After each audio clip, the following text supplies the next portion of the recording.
Time is not the rigid, ticking metronome we imagine, but a fluid, malleable perception sculpted by the brain, bending and stretching in ways that make hours vanish or seconds feel like eternities.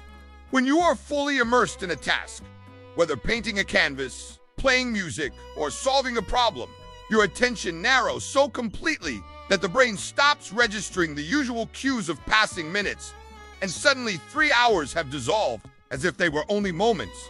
This state, often called flow, is fueled by dopamine, the brain's reward chemical, which accelerates the feeling of time slipping through your fingers, as though the mind itself accelerates the clock to reward your engagement. In contrast, boredom is a landscape where the brain is understimulated, every second observed and measured with microscopic awareness, creating the sensation that time itself is dragging its feet, forcing each minute to stretch until it feels unbearably long.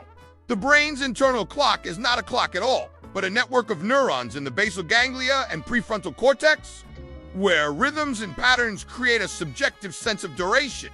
And this sense can be tricked by emotional states, body chemistry, and even survival instincts.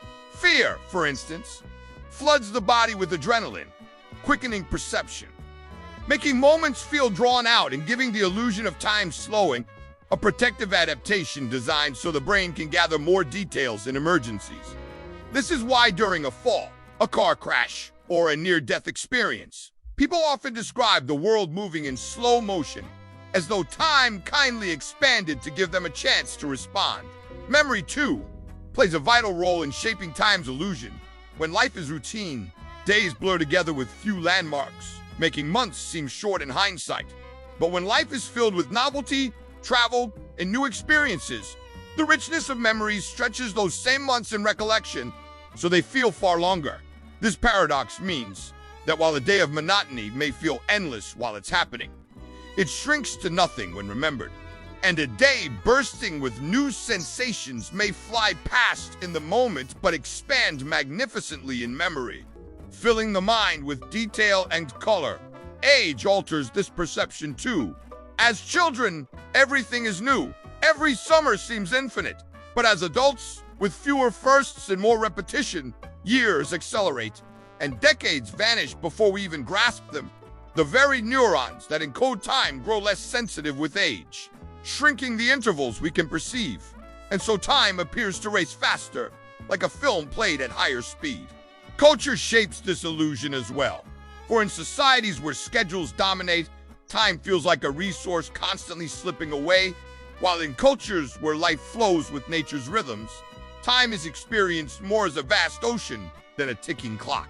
Even the body's circadian rhythm can warp perception, as fatigue makes time sluggish, while bursts of energy and alertness make it feel as though hours are rushing by. Remarkably, certain psychoactive substances can stretch or compress time dramatically, with some drugs making minutes feel like hours and others making hours collapse into a blur, proving that time is not an external truth but a story told by the brain. Technology, too, has begun to rewrite that story. Endless scrolling on social media compresses hours into nothingness, while staring at a buffering screen stretches mere seconds into excruciating ages. Time is not absolute. It is personal, elastic, a creation of the mind, woven from focus, emotion, memory, and biology. And in this way, we are not just passengers moving through time, but active authors shaping its rhythm. To realize this is to glimpse something profound, that every heartbeat, every thought, every rush of engagement or drag of boredom is not only measuring time, but altering it. And that perhaps the true secret of a longer life is not found in the number of years we live, but in the way we experience the hours that fill them.